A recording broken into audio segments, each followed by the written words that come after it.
Hello दोस्तों, आप सभी का स्वागत है इस शानदार क्लास में। आज की इस वीडियो में हम आरआरबी ग्रुप डी 2022 की परीक्षाओं में पूछे हुए मोस्ट इम्पोर्टेंट पीवाईक्यू प्रश्न करेंगे। दोस्तों, इन सभी प्रश्नों को हमने अलग अलग चैप्टरों से लिया है। ये आसान से प्रश्न हैं, लेकिन आजकल की परीक्षाओं में ये बार बार देखने को मिलते हैं। तो आपके लिए ये वीडियो मोस्ट इम्पोर्टेंट है, इसको आपने अंत तक जरूर देखना है। तो चलिए दोस्तों, शुरू करते हैं और देखते हैं पहला प्रश्न। पहला प्रश्न है, यदि 2400 रुपये को ए और बी के बीच 7:5 के अनुपात में बांटा जाना है तो बी का हिस्सा कितना होगा। दोस्तों, ये प्रश्न रेशियो का है। दोस्तों, टोटल राशि कितनी है? 2400 रुपये। यह टोटल राशि कितने लोगों में बांटी जाएगी? ए और बी। किस अनुपात में? 7:5 में। तो दोस्तों, यह टोटल राशि दो लोगों में बांटी जाती है, ए और बी। किस अनुपात में? 7:5 में। तो आपने यहां पर देखना है कि टोटल राशि अनुपात में कितनी है। तो 7 को 5 के साथ जोड़ लेना है। 7 + 5 कितना होगा? 12 होगा। तो टोटल राशि अनुपात में कितनी है? 12 है। लेकिन एक्चुअल में कितनी है? 2400 रुपये। तो 12 अनुपात का मान कितना होगा? 2400 रुपये होगा। तो यहां से 1 अनुपात का मान निकालेंगे, कितना आएगा? 1 अनुपात का मान होगा 2400 को आपने 12 से भाग कर देना है। तो 12 दूनी कितना होगा? 24 होगा। यानी 1 अनुपात का मान कितना होगा? 1 अनुपात का मान होगा 200। हमें बताना है क्या है? बी का हिस्सा। बी का मान अनुपात में कितना है? 5। और 1 अनुपात का मान कितना है? 200 है। तो यहाँ पर हम क्या करेंगे? इस 5 को 200 से गुणा करेंगे। कितना आएगा? 1000 आएगा। अब हमें ए का पता करना होता तो हम यहाँ पर भी क्या करते? 200 से गुणा करते। तो कितना आता? 1400 आता। हमें बताना क्या है? बी का हिस्सा। तो कितना होगा? 1000 रुपये। यही इस क्वेश्चन का क्या है? फाइनल आंसर है। कौन से ऑप्शन में है? ऑप्शन ए में। और दोस्तों, ये प्रश्न आरआरबी ग्रुप डी 2022 में पूछा हुआ प्रश्न है। तो मैं उम्मीद करता हूं कि ये प्रश्न आपको अच्छी तरह से समझ में आ गया होगा। अब देखते हैं अगला प्रश्न। दोस्तों, अगला प्रश्न है, 24, 42 और 56 का लघुत्तम समावर्त्य यानी एलसीएम ज्ञात कीजिए।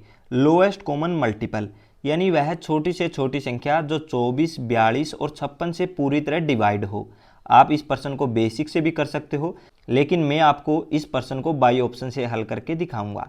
आपने ध्यान से समझना है। हमें निकालना है एलसीएम यानी लोएस्ट कॉमन मल्टीपल। तो वह छोटी से छोटी संख्या निकालनी है जो इन तीनों से पूरी तरह डिवाइड हो। तो ऑप्शनों में से हम क्या करेंगे? सबसे पहले छोटी संख्या लेंगे। यहाँ पर सी है, यहाँ पर बी है। ये थोड़ी सी मिस्टेक है, आपने देख लेना है। तो इनमें सबसे छोटी संख्या क्या है? 168 है।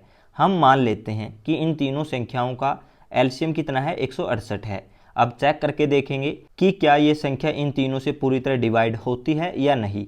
पहले इसको हम 24 से भाग करेंगे। क्या 168 24 से कटता है? 7 बार में कटेगा। तो ये पूरी तरह 168 को काट देगा।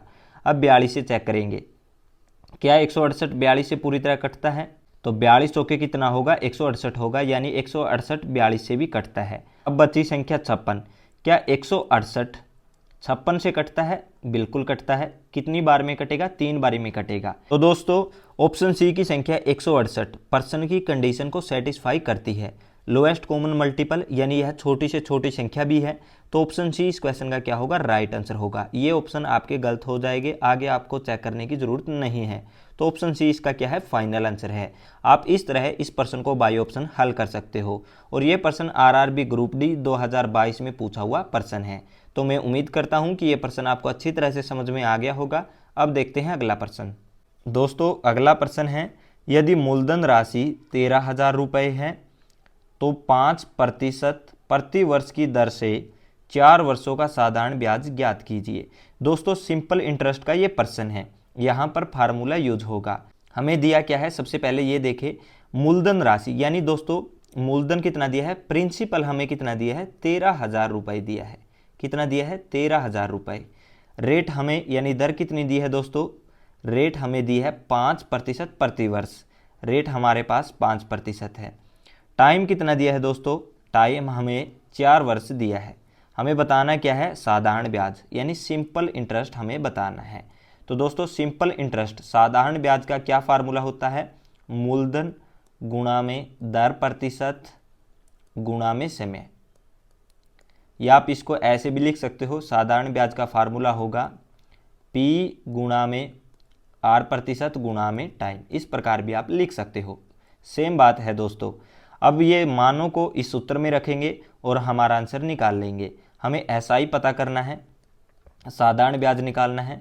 तो प्रिंसिपल कितना है 13,000 रुपये, गुणा में R कितनी दी है हमें 5%, तो 5% का मतलब होगा बट्टे में 100, गुणा में टाइम कितना दिया है 4 वर्ष दिया है।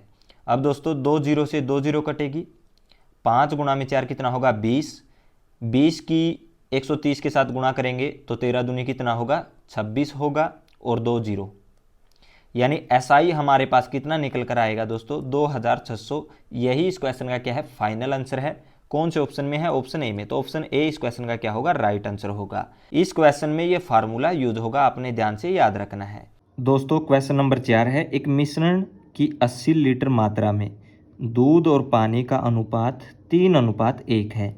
यदि यह अनुपात 2:3 करना हो तो मिश्रण में और कितना पानी मिलाया जाना चाहिए। हम मिश्रण में पानी मिलाएंगे लेकिन दूध हमारा सेम रहेगा। दोस्तों शुरू में मिश्रण कितना था 80 लीटर और इसमें क्या था दूध और पानी, और दूध और पानी का अनुपात कितना था 3:1। तो यहाँ से हम दूध और पानी की एक्चुअल मात्रा पता कर सकते हैं। दूध का मान अनुपात में 3 है, वाटर का 1 है। इन दोनों को जोड़ेंगे तो कितना आएगा अनुपात 4 आएगा। इन दोनों को आपने जोड़ लेना है तो कितना आएगा 4 अनुपात, ये हमारा क्या बनेगा मिश्रण बनेगा। अब एक्चुअल में मिश्रण कितना दिया है 80 लीटर दिया है, तो 4 अनुपात का मान कितना होगा 80 लीटर। यहाँ से 1 अनुपात का मान पता करेंगे तो 80 को आपने 4 से भाग करना है तो कितना आएगा 20 तो 80 होता है, तो 1 अनुपात का मान 20 है। 3 अनुपात का मान पता करने के लिए 20 से हम क्या करेंगे गुणा करेंगे, तो 20 गुणा में 3 कितना होगा 60 होगा। यहाँ पर भी आपने क्या करना है 20 से गुणा करनी है, तो 20 की 1 से गुणा करेंगे कितना आएगा 20 आएगा। तो दूध कितना है 60 लीटर, पानी कितना है 20 लीटर। अब आगे बोला गया है यदि यह अनुपात 2:3 करना हो तो मिश्रण में और कितना पानी मिलाया जाना चाहिए। तो दूध तो सेम रहेगा, दूध कितना रहेगा 60 लीटर, पानी कितना है 20 है। अब आगे बोला गया है कि मिश्रण में कितना और पानी मिलाया जाना चाहिए। हम मान लेते हैं x लीटर पानी और मिलाया जाना चाहिए।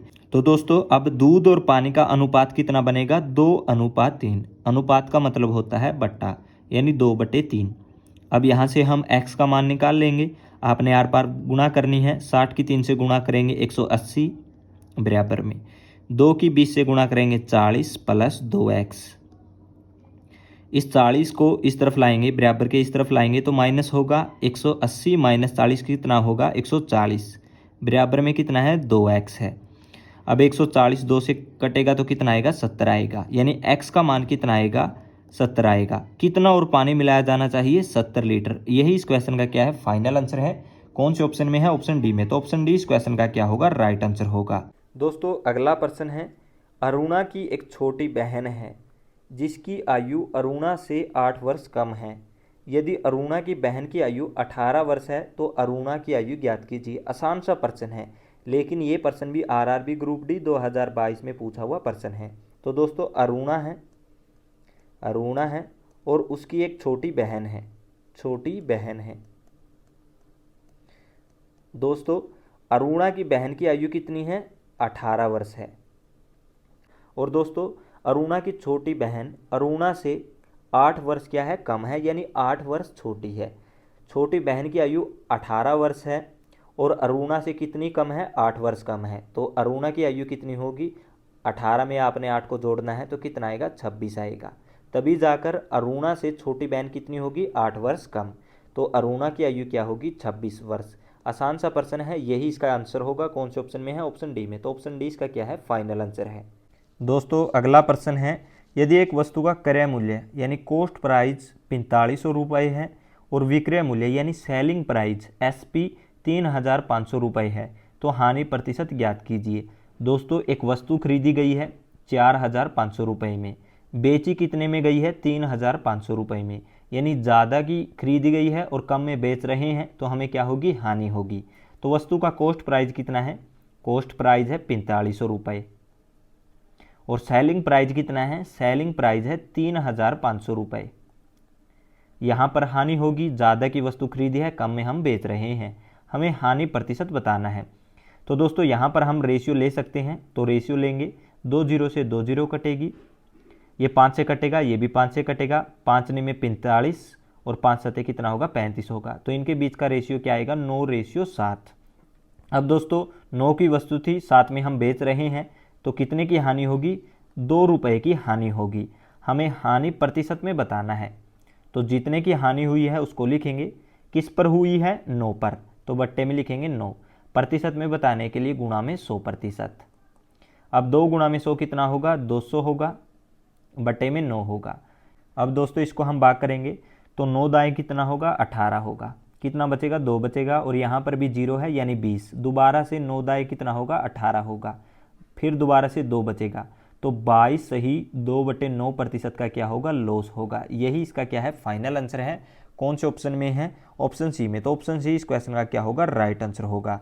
तो दोस्तों आज की इस वीडियो में बस इतना ही। आरआरबी ग्रुप डी 2022 में पूछे हुए प्रश्नों को आज हमने इस वीडियो में सोल्व किया है। तो मैं उम्मीद करता हूं कि ये सभी प्रश्न आपको अच्छी तरह से समझ में आ गए होंगे। यदि दोस्तों ये वीडियो पसंद आई है तो प्लीज़ चैनल को सब्सक्राइब कर लीजिए।